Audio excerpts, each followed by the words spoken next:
Now, it is rare when the worlds of hip-hop and Shakespeare collide, but now Mark Grist, an English teacher from Peterborough, is using his love of poetry in rap battles against teenagers.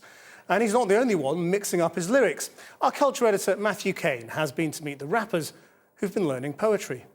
I don't like your lessons no more. All you talk about is how my attendance is poor. And you've been on my case more so than ever before, so I'll give you a left to the jaw if you ever report. Whatever you sob, and if I get expelled again, surely you'll get you some more. An English teacher turned poet takes on a student turned rapper in a battle of words. To those at home who are sitting watching YouTube, don't start clicking. I know this might look like some kind of extreme babysitting. It is.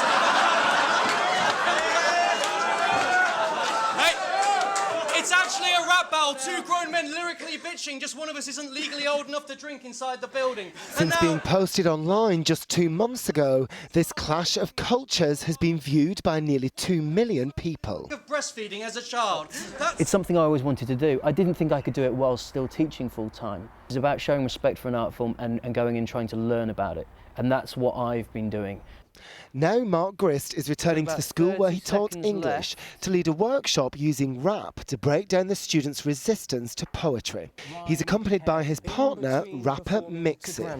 Don't get cheeky with me, poetry's got much higher standards. Bruv, most of your audience spent years hiding behind sandbags. Don't stand there thinking you're that bad, trying to look fresh in your glad bags. My words hit hard, I'd advise you to stand back. I am standing back.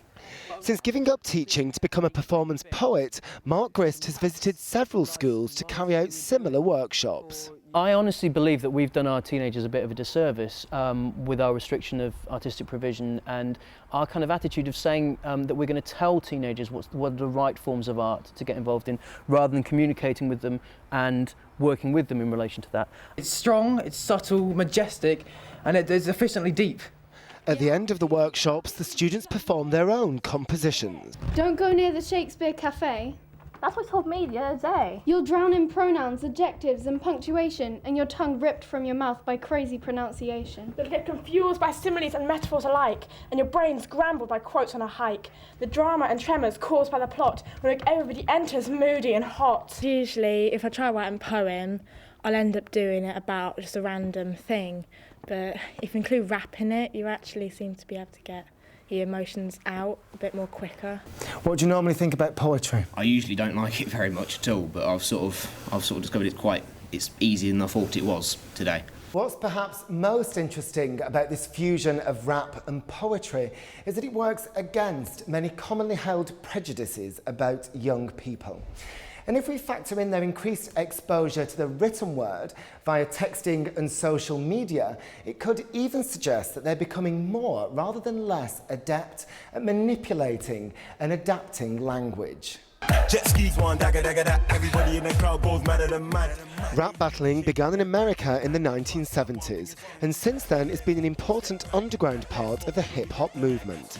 Now it's growing in popularity in the UK. If anything that week has been annoying you, if something that whole year you've had a bad year, if you, like I said, you go to that battle and you've convinced yourself for a month that this guy is the worst person in the world, then you step in that battle and yeah, you let it all out, and whatever it is that actually is annoying you, you compact it into 3 verses and direct it at him, and he does exactly the same to you. He don't take drugs because he's worried about what it does to his body. You're the type to go to a coffee shop in Amsterdam and just get a coffee. And the lines between poetry and rap are blurring further, with some rappers honing their lyrical skills by taking poetry lessons. Kind of made me think about a lot more what I could write.